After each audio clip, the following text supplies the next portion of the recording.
Welcome to my YouTube channel. English grammar की इस class में एक बार पुनः आप सभी का स्वागत है।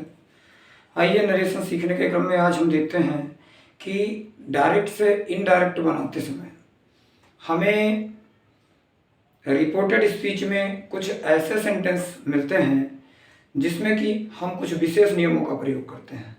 तो आइए देखते हैं कि ऐसे कौन कौन से नियम हैं, ऐसे कौन कौन से रूल्स हैं जो विशेष नियमों के अंतर्गत आते हैं और जिनका प्रयोग करके हम इनडायरेक्ट नरेशन बनाते हैं।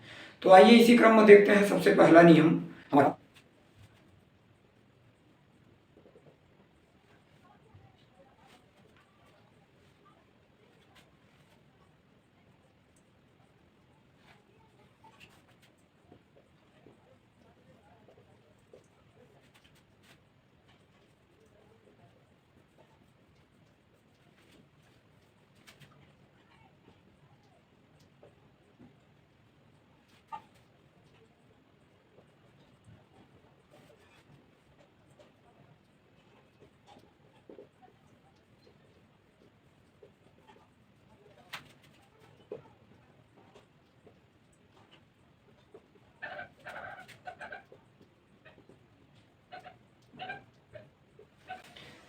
आइए देखते हैं विशेष नियमों की श्रेणी में पहला नियम है कि यदि रिपोर्टेड स्पीच में यूनिवर्सल ट्रुथ मतलब जो बातें सदा सत्य रहती हैं, जो कि कभी परिवर्तित नहीं होती।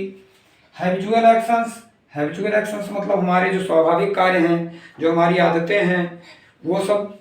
फैक्ट्स का मतलब तथ्य, जो एकदम तथ्यपूर्ण बातें हैं, एकदम फैक्ट हैं। प्रोवर्ब्स का मतलब है कहावतें, मुहावरे इत्यादि। प्रिंसिपल्स मतलब जो सिद्धांतिक बातें हैं, जो सिद्धांत हैं। अगर इन चीज़ों को प्रकट करता है हमारा रिपोर्टेड स्पीच, तो भले ही हमारा रिपोर्टिंग वर्ब पास्ट टेंस में हो, हमारा रिपोर्टेड वर्ब का टेंस ज्यों का त्यों रहता है, उसका टेंस परिवर्तित नहीं होता है। आइए देख लेते हैं कुछ एग्जांपल्स। जैसे पहला है कि the teacher said,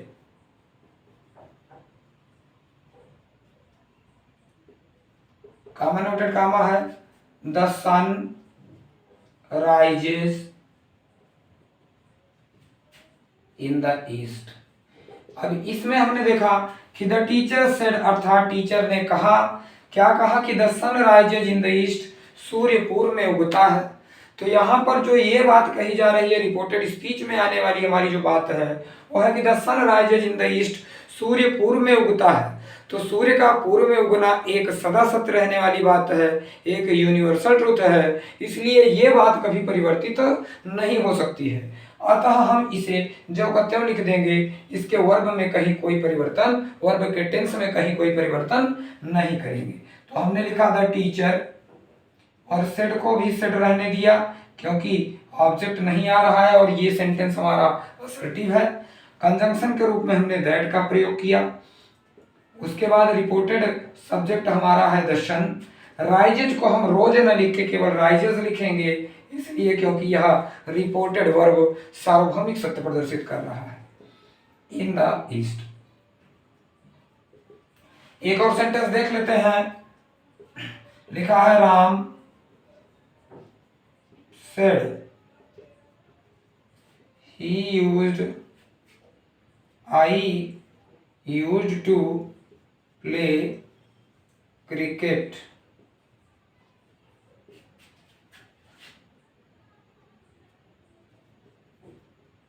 in my boyhood।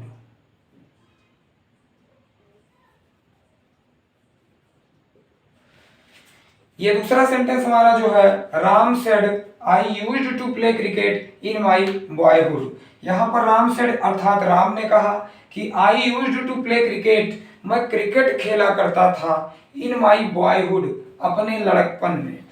Ram ने कहा कि मैं अपने लड़कपन में क्रिकेट खेला करता था। ये राम द्वारा जो कही गई बात है, यह उसके स्वाभाविक कार्य को, उसकी आदत को दर्शा रही है। तो जब यूज्ड टू प्ले अर्थात आदत का बोध कराने वाला वाक्य होगा, तो उसका भी टेंस ज्यों का त्यों होगा। तो यहाँ पर इसको इनडायरेक्ट बदलते समय हम लिखेंगे राम सेड, कंजंक्शन के रूप में दैट ही लगेगा। आई फर्स्ट पर्सन प्रोनाउन है, राम के अनुसार बदलेगा, राम उठ के यहाँ आया, तो नाउन ही या सी के रूप में आता है, तो यहाँ ही हो गया। यूज्ड टू प्ले को हम यूज्ड टू प्ले ही लिखेंगे। Cricket in my first person का प्रोनाउन है, सब्जेक्ट के अनुसार बदलेगा, तो ही अगर हमने इसको माना तो ही के अनुसार ये ही जो हो जाएगा बॉयहुड। तो इस तरह से हम इसका इनडायरेक्ट में परिवर्तन करेंगे।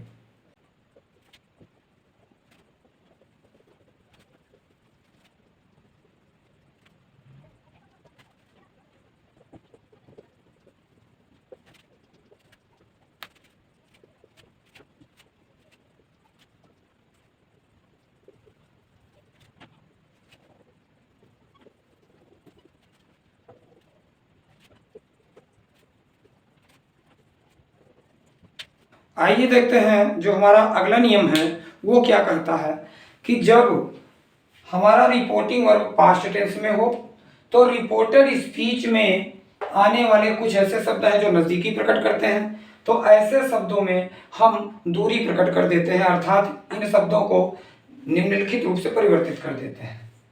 अब देखिए डायरेक्ट में क्या चीज़ें लिखी हैं और इनडायरेक्ट में हमें उसे क्या कर देना है, लेकिन कब? जब हमारा रिपोर्टिंग वर्ब पास्ट टेंस में हो।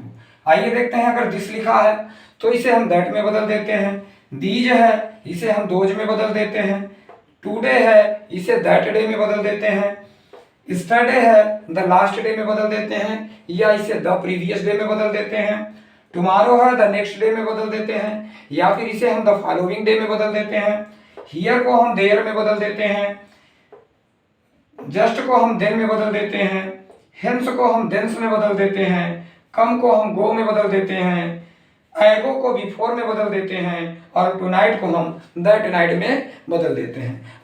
आइए कुछ एग्जांपल्स हम देखते हैं। जैसे लिखा है Ram said I shall leave for Agra tonight. यहाँ पर हमने देखा इसे हमें इनडायरेक्ट स्पीच में परिवर्तित करना है, तो राम सेड को हम सेड ही रहने देंगे, कंजंक्शन के रूप में दैट का प्रयोग करेंगे, first person pronoun reporting subject के अनुसार बदलेगा अर्थात ही हो जाएगा। शैल लिखा है तो यहाँ पर पास्ट है तो शैल हमारा वो भी पास्ट में चला जाएगा, तो ही के साथ विल लगता है इसलिए विल का पास्ट वुड होगा।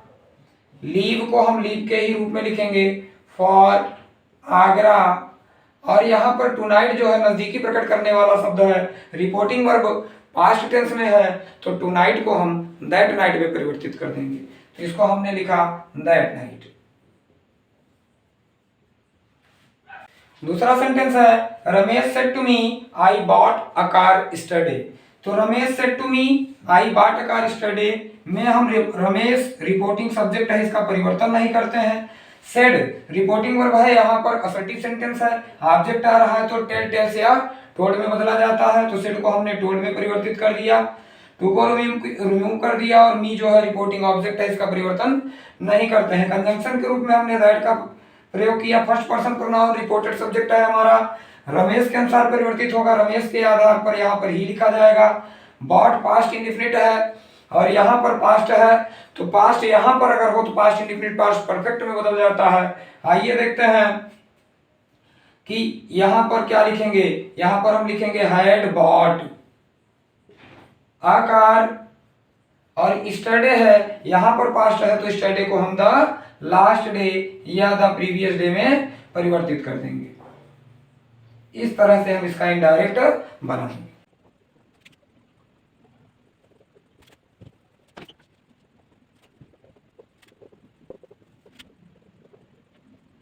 आइए अगला नियम देखते हैं कि अगला जो नियम है वह क्या कह रहा है। यदि रिपोर्टिंग वर्ब पास्ट टेंस में हो तथा रिपोर्टेड स्पीच में पास्ट इंडिफिनिट के ही दो या दो से अधिक वाक्य आ रहे हों तो उन्हें हम पास्ट परफेक्ट में परिवर्तित नहीं करते हैं। जब पास्ट इंडिफिनिट में रिपोर्टिंग वर्ब हो और रिपोर्टेड वर्ब पास्ट इंडिफिनिट हो तो हम क्या करते हैं, पास्ट इंडिफिनिट को पास्ट परफेक्ट में परिवर्तित कर देते हैं, लेकिन उस समय जब उसमें एक से अधिक वाक्य हों, दो या दो से अधिक हों, तो हम उन्हें पास्ट इंडिफिनिट में ही रहने देते हैं, पास्ट परफेक्ट में परिवर्तित नहीं करते हैं। एग्जांपल के लिए हम देखेंगे, जैसे ही सेड टू मी,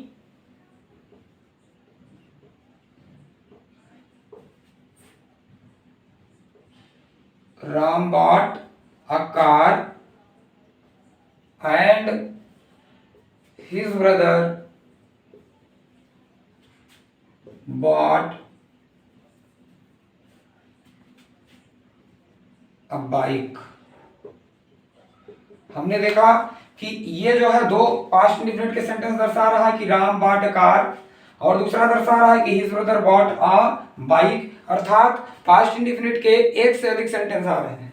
तो ऐसे में हम क्या करेंगे, ही सेड टू मी को ही टोल्ड मी कंजंक्शन के रूप में दैट का प्रयोग करेंगे। राम रिपोर्टिंग सब्जेक्ट है, रिपोर्टेड सब्जेक्ट है, इसका परिवर्तन नहीं करते हैं अगर नाउन हो तो।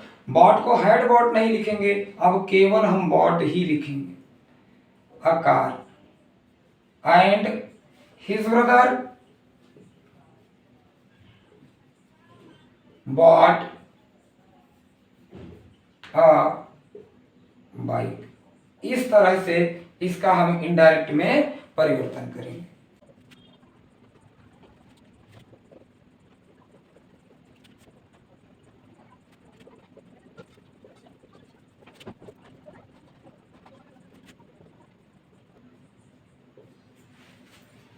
अगला नियम हम देखते हैं कि यदि रिपोर्टेड स्पीच में सर या मैडम शब्द आ रहे हैं, सर और मैडम शब्द सम्मान सूचक शब्द हैं, तो इनडायरेक्ट बनाते समय इन्हें हटा देते हैं। इनडायरेक्ट बनाते समय इन्हें लिखने की आवश्यकता नहीं होती है, तथा हम रिपोर्टिंग पार्ट में रिस्पेक्टफुली अथवा विथ रिस्पेक्ट शब्द का प्रयोग करते हैं। तो आइए देखते हैं कि किस प्रकार इन्हें हम हटाते हैं।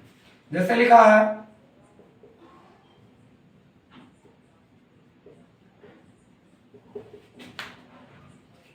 अब देखिए जैसे लिखा है कि he said to me may I go out sir, तो सर शब्द का प्रयोग चाहे स्टार्ट में हुआ हो चाहे अंत में हुआ हो, तो हम क्या करेंगे, सर कह के सम्मान किया गया है, तो यहां पर हम इसको लिखेंगे ही आस्क्ड